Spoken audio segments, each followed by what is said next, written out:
People of Tomorrow. Halo semuanya, perkenalkan nama saya Siti Mariam Wahab yang alhamdulillah pada tenure ini diamanahkan sebagai Ambassador of Public Health for District 5 AMS Indonesia 2022-2023. Sebagai salah satu rangkaian dari Health Campaign World Immunization Week 2023 Level Up with Dose, hari ini saya ditemani oleh Dr. Leni Kartina, spesialis anak konsultan dari Ikatan Dokter Anak Indonesia, Cabang Jawa Timur, yang akan menjadi narasumber pada GO Talk Series 7 episode 3 Fact Finding with Immunikids. Mungkin boleh nih kita mulai dengan perkenalan terlebih dahulu, dipersilahkan dokter. Oke, ya selamat pagi teman-teman. Nama saya Leni Kartina. Saya dokter anak yang konsultan untuk penyakit infeksi dan tropis dari Rumah Sakit Dr. Sutomo Surabaya, dan saya dari Ikatan Dokter Anak Indonesia Cabang Jawa Timur. Saya merupakan anggota unit koordinator kerja dari UKK Infeksi dan Penyakit Tropis IDAI. Jadi itu. Sehari-hari sih kita banyak berkecimpung dalam bidang, karena kalau kita ngomong tentang infeksi ya berarti harus penanganan pasien dan pencegahan. Terutama kalau pencegahan kita akan banyak berbicara tentang topik pagi ini untuk imunisasinya. Mungkin itu aja sedikit. Keren banget nih teman-teman dokter Leni yang sudah hadir bersama kita pada pagi hari ini. Mungkin tanpa berlama-lama lagi nih dok, mungkin boleh kali ya kita langsung masuk ke pertanyaan-pertanyaan yang sudah kita siapkan. Monggo, silakan. Udah penasaran juga sama apa aja nih pertanyaan pada pagi hari ini. Mungkin boleh nih dok, kalau misalnya masih banyak nih mungkin yang masih belum mengetahui sebenarnya apa itu imunisasi menurut pandangan dari sisi medis ya dok, mungkin gitu. Oke, jadi kalau orang selalu nanya apa sih itu imunisasi, ya ada yang dipleset bahwa imun is ASI, jadi nggak usah imunisasi, kalau udah dikasih ASI sebetulnya itu juga nanti kita luruskan. Jadi kalau bicara tentang imunisasi, itu adalah salah satu cara untuk membentuk kekebalan dalam seseorang, tubuh seseorang terhadap suatu penyakit atau antigen. Jadi pada saat anak tersebut atau orang tersebut terpapar dengan antigen aslinya atau penyakit aslinya, dia sudah mampu melawan. Jadi utamanya untuk pribadinya anak itu dia menjadi lebih sehat, tahan terhadap kekebalan, terhadap penyakit, beberapa penyakit, dan untuk hasil akhir karena tidak ada yang sakit maka penyakit tersebut bisa kita hilangkan. Jadi kayak eradikasi.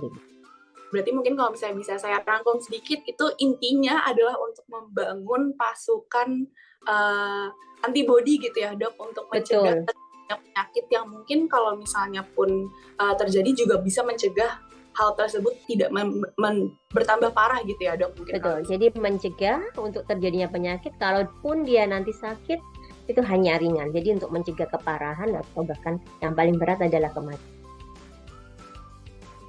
Oke dokter, udah keren banget nih penjelasan dari dokter Leni. Mungkin selanjutnya nih dok, karena sebenarnya imunisasi ini kan selalu dipromosikan ya dok oleh pemerintah dan juga mungkin sekolah pasti kan kayak ada ajakan yuk imunisasi yuk adik-adik gitu. Nah sebenarnya kenapa sih dok imunisasi itu dianggap sangat penting gitu? Oke. Kenapa imunisasi dianggap sangat penting dan sering diberikan pada kita yang adik-adik ya, masih yang muda-muda yang kita berikan? Nomor satu, penyakit itu biasanya yang kita ada imunisasi adalah penyakit yang banyak di suatu daerah atau yang disebut endemis atau yang bisa menyebabkan keparahan sampai dengan kematian. Jadi komplikasi ataupun akibatnya bisa sangat fatal. Itu biasanya kita usahakan diusahakan untuk imunisasinya. Yang kedua, tubuh seseorang yang sangat rentan. Jadi kalau anak itu masih bayi atau masih kecil, biasanya daya tahan tubuhnya untuk melawan suatu penyakit itu masih sangat rendah. Jadi jika ada suatu penyakit, maka dia akan lebih dulu kena dan bisa terjadi keparahan. Sehingga imunisasi itu perlu diberikan pada mereka yang vulnerable. Jadi pada mereka yang memang daya tahan tubuhnya belum sempurna, atau yang tidak mampu membuat kekebalan tubuh karena beberapa kondisi, misalkan dia sedang sakit, dia mempunyai penyakit tertentu yang tidak bisa membentuk antibodi. Nah itu imunisasi adalah penolong. Bisa dibilang nih dok, berarti imunisasi ini memang untuk mencegah terjadinya penyakit pada tubuh seorang anak, apalagi untuk anak-anak yang mungkin belum memiliki sistem kekebalan tubuh yang sempurna gitu ya dok, belum berkembang, kemampuan sistem tubuhnya belum matang atau belum berkembang sempurna. Jadi ini adalah kelompok yang gampang sekali tertular kalau ada penyakit dan berakibat parah. Oke, berarti emang penting banget nih ya dok untuk memulai imunisasi sejak dini. Sebenarnya Yap, kalau betul. bisa kita eh, lanjutkan ya dok, mungkin sebenarnya pada usia berapa sih sebenarnya imunisasi itu udah perlu untuk dilakukan pada seorang anak gitu dokter? Jadi imunisasi itu sebetulnya kapan harus diberikan? Semudah mungkin. Jadi kita kalau bilang semudah mungkin, sesegera mungkin saat memang kita berada dalam kelompok yang beresiko. Jadi ada hubungannya dengan jadwal imunisasi, ya. Maka kapan kalau kita mau kasih imunisasi adalah sejak bayi itu lahir. Saat bayi pertama lahir, itu kita akan berikan hepatitis B. Ini ada kaitannya dengan apa? Karena penyakit-penyakit tertentu itu ditularkan 95% lewat transvertikal dari ibunya. Sehingga pada saat lahir dia langsung mendapatkan kekebalan untuk jika ada resiko transmisi dari ibunya, jadi mendapatkan imunisasi. Uh, Kemudian ada beberapa imunisasi lagi yang kita harus menunggu usia 9 bulan, seperti pada campak, rubella. Kenapa kok nggak diberikan pada awal juga?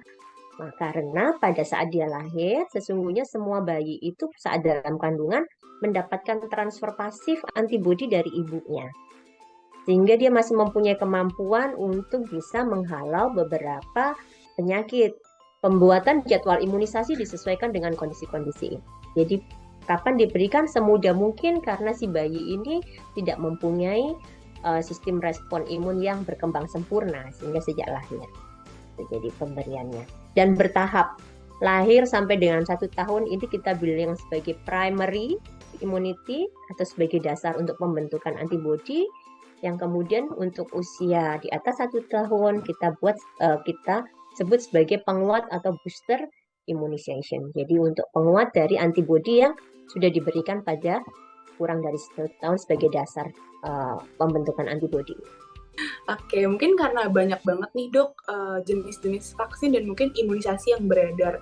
Mungkin masih banyak yang ngerasa kok banyak banget ya yang perlu diimunisasi pada orang anak. Sebenarnya apa aja sih dok jenis-jenis imunisasi yang mungkin wajib pada anak-anak atau mungkin yang sekiranya memang sangat amat diperlukan gitu untuk mencegah penyakit-penyakit. Mungkin boleh dijelaskan dokter?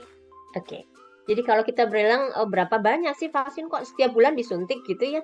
Jadi karena memang kenapa setiap bulan disuntik? Karena memang dia dipersiapkan untuk kebal sejak awal. Jadi kita berikan jadwalnya itu yang memang sejak awal rapet. Nah, kalau misalkan anak dalam kondisi sakit terus kemudian dia nggak bisa diimunisasi, ini nanti harus dikejar pada jadwal berikutnya. Jadi nggak boleh ditinggal. Nah, vaksin itu sebetulnya apa aja yang harus diberikan? Ada yang masuk dalam kalau kita ngomong wajib dan nggak wajib itu sekarang sebetulnya harus diluruskan karena semua imunisasi itu sebetulnya penting ya. Tapi ada yang disebut dengan imunisasi dasar lengkap yang memang harus diberikan pada semua bayi di bawah usia 1 tahun sampai dengan kurang dari 2 tahun. Jadi itu yang ditanggung oleh pembiayaan ditanggung oleh pemerintah. Jadi itu ada dan gratis di fasilitas kesehatan pemerintah.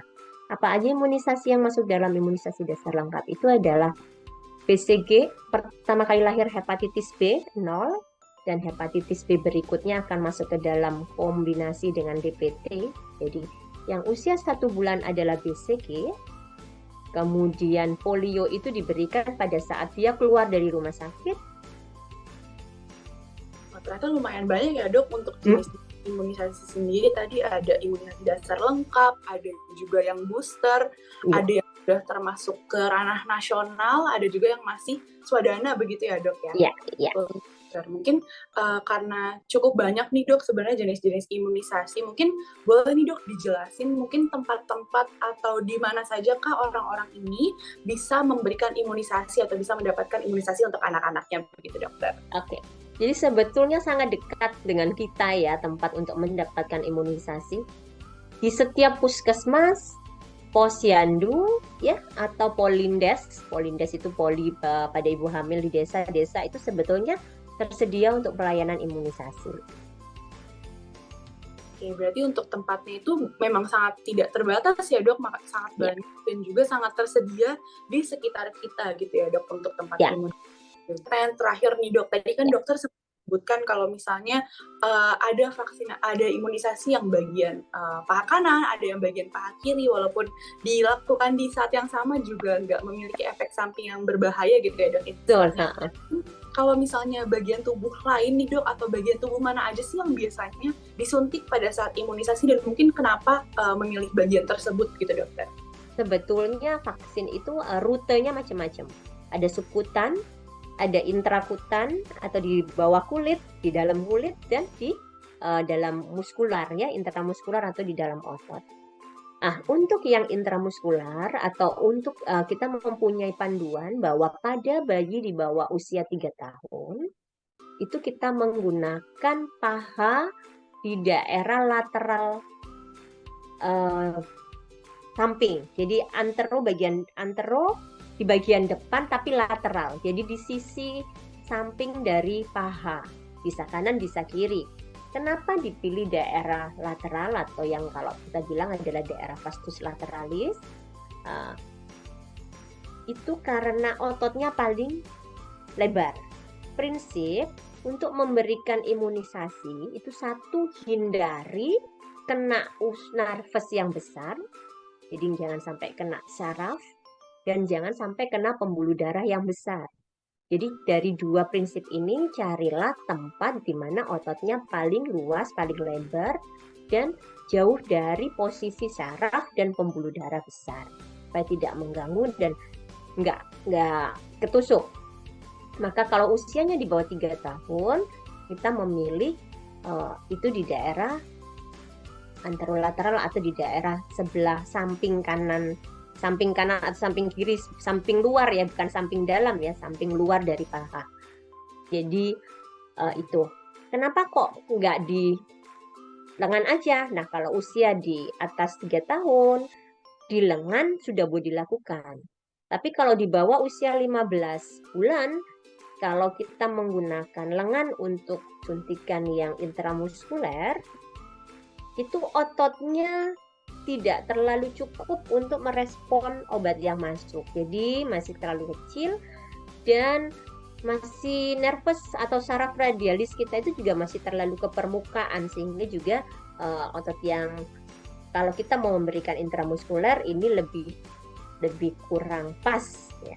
Tapi untuk suntikan yang di bawah kulit intrakutan itu memang diberikan di lengan kanan atau kiri. Tapi khusus untuk BCG kita lakukan di lengan kanan karena itu marker internasional. Jadi kita memberikannya di bawah kulit lengan kanan. Alasan-alasannya. Karena seperti yang kita tahu juga ya dok, mungkin kalau misalnya lengan atas tuh udah cukup sering kali ya. Kalau misalnya kita imunisasi mungkin di atas usia 3 tahun udah lebih sering di lengan atas. Sudah gitu boleh. Ya.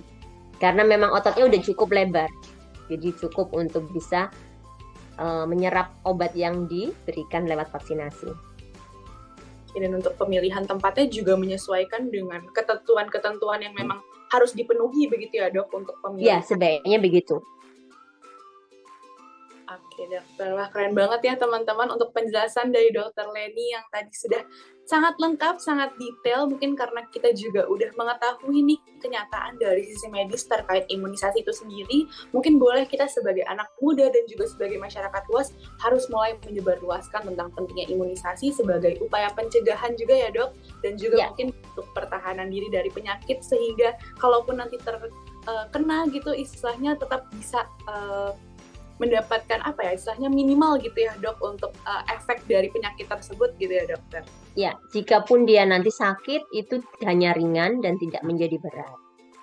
Oke teman-teman, karena kita sudah mendapatkan nih kenyataan dan juga mungkin sudah mendapatkan faktanya dari dokter Leni, mungkin boleh kita bantu untuk sebarluaskan fakta yang benar terkait imunisasi yang memang sudah aman dan juga sudah terjamin karena memang sudah menjadi program nasional juga.